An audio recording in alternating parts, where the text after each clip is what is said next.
कैसे भी सभी प्यारे प्यारे छात्रों, आप सबका स्वागत है आपके अपने चैनल टीचर्स अड्डा पर। मैं हूं आयुष चौहान। उत्तर प्रदेश में 69,000 पदों पर हम नई भर्ती की मांग कर रहे हैं कि नई भर्ती कब आएगी, नई भर्ती कब आएगी। इन्होंने तो पिछले वाली कैंसिल करवा दी। जो पिछले वाली 69,000 पदों की भर्ती आई थी वही लिस्ट कैंसिल हो गई है। क्या हुआ, क्यों हुआ, सारी कहानी। अगर आप उत्तर प्रदेश में शिक्षक बनना चाहते हैं तो अगले 3 4 5 मिनट आपको उत्तर प्रदेश का मैं आखिरी 10 15 साल का इतिहास बताता हूं, क्या होता है, क्यों होता है। उत्तर प्रदेश में एक जमाना हुआ करता था जब भर्तियां ही नहीं आती थी। उस समय पे शिक्षा मित्रों को भर्ती किया जाता था, यानी गांव के प्रधान जी कह देते थे कि आप शिक्षक बन जाइए, आप शिक्षक बन जाइए, और बहुत कम सैलरी दी जाती थी, 3 साढ़े 3 हजार।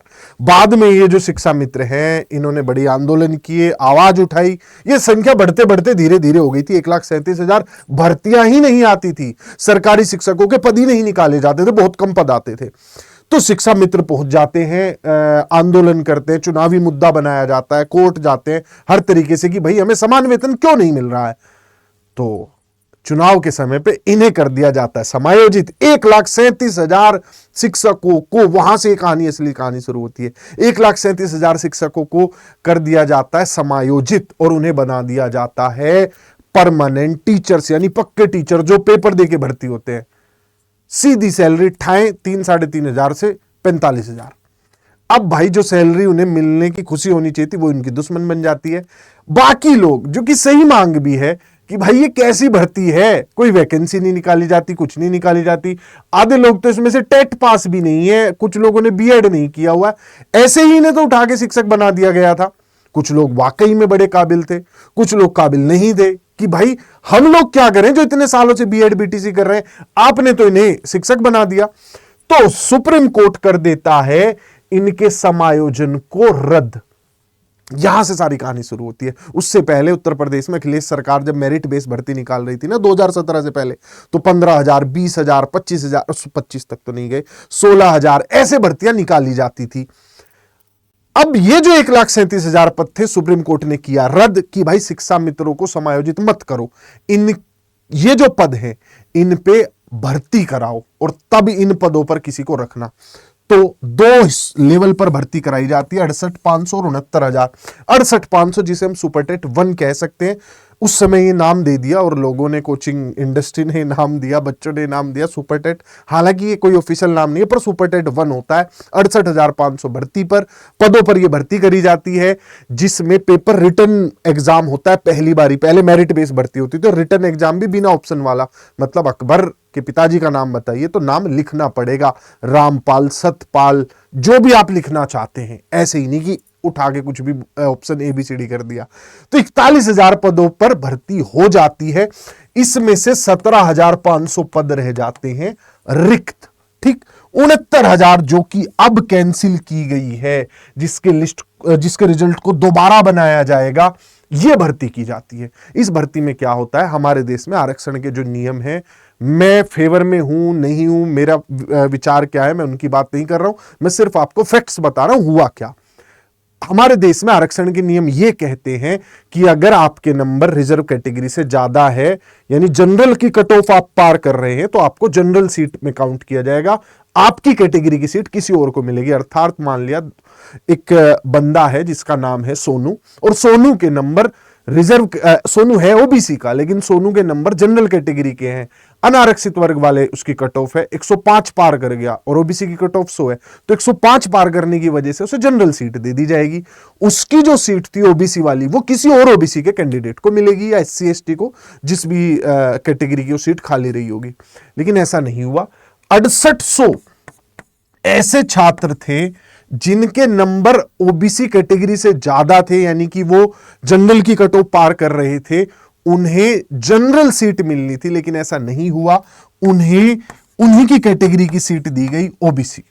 ठीक, और जब जिलावार, क्योंकि ये जो भर्तियां पहले होती थी जिला स्तर पर होती थी और जिलावार कट ऑफ भी लगती थी, जिले की चॉइस भरवाई जाती थी और उस बेसिस पर कट ऑफ लगाई जाती थी कि नोएडा मिलेगा भाई 68 नंबर पर, और कुशीनगर मिलेगा आपको 65 नंबर पर, ऐसे मतलब अलग अलग जिले की अलग अलग कट ऑफ होती थी। तो 6800 ये जो लोग ओबीसी थे, क्योंकि इनकी कट ऑफ जनरल से ज्यादा थी, जब जिलावार आवंटन हुआ तब इन्हें जनरल काउंट किया गया। मतलब एक ही कैंडिडेट को किसी समय पर ओबीसी, किसी समय पर जनरल, ऐसे उल्टा सुल्टा, मतलब सरकार फंस गई अपने ही रिजल्ट में, बनाए हुए अपने रिजल्ट में, जिलावार आवंटन में।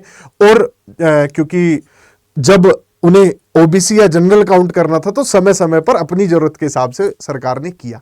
इस वजह से ये 6800 छात्र जो ओबीसी के, जिन्हें नौकरी मिल सकती थी, हाई कोर्ट जाते, हाई कोर्ट कह भी देता है इन्हें नौकरी दे दो, लेकिन सुप्रीम कोर्ट की गाइडलाइन है नए पदों पर आप नहीं दे सकते, रिजल्ट को ठीक करके देना होगा। और उसी में सरकार फंस जाती है। अंततः आकर हाई कोर्ट इस लिस्ट को रद्द कर देता और कहता है न्यू लिस्ट बनाओ भाई, नया लिस्ट लाओ, नया रिजल्ट बनाओ। अब ये जो शिक्षा मित्रों से कहानी शुरू हुई थी, क्या कहानी खत्म हो जाती है? वही तो मजे की बात बताता हूं आपको। 1,37,000 जो ये शिक्षा मित्र थे, इनमें से बहुत सारों को तो इनमें नौकरी मिल गई, लेकिन आज भी उत्तर प्रदेश में 1,78,000 शिक्षा मित्र हैं। जब भी आप पूछते हो शिक्षा मंत्री जी से, या कोई भी पूछता है कि भाई छात्र और शिक्षक का अनुपात कैसा, वो कहते हैं बहुत बढ़िया चल रहा है।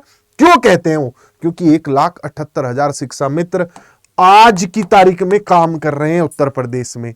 इन्हें सैलरी क्या देनी पड़ती है? इन्हें सैलरी देनी पड़ती है 10,000 रुपए।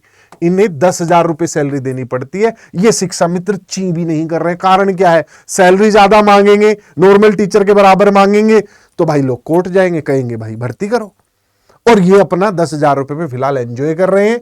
लेकिन ये दोनों तरीके से गलत है। इन 1,78,000 लोगों के लिए भी ये गलत है, क्योंकि आप लोगों का जो काम है उसके बदले आपको 45,000 रुपए मिलने चाहिए, और उसी हिसाब से प्रमोशन, उसी हिसाब के भत्ते, सारी सुविधाएं मिलनी चाहिए। लेकिन उसी जगह दूसरी मांग यह भी है कि ये भर्तियां होनी चाहिए। ऐसे ही किसी को रख लिया गया हो बिना किसी कंपटीशन के, वो गलत है। चाहे उसका आधार मेरिट ही क्यों ना। मेरिट सबसे गलत स्तर है, मेरिट सबसे गलत तरीका है किसी को सेलेक्ट करने का, कि नंबरों के बेसिस पे कर दिया। एग्जाम होना चाहिए, और एग्जाम के बेसिस पे अगर भर्ती नहीं कर पा रहे हो तो ये सारी व्यवस्था ही खराब है। अब देखा आपने कैसे उत्तर प्रदेश में गोल गोल घुमाई जा रही है कहानी। जहां से शुरू हुई थी, जिन 1,37,000 शिक्षा मित्रों को सरकार सुप्रीम कोर्ट ने समायोजित करने से मना किया था, आज उनकी जगह 1,78,000 है। और जिनके बदले भर्तियां होनी थी, वो भर्तियों में क्या हो रहा है वो आप जानते ही हैं।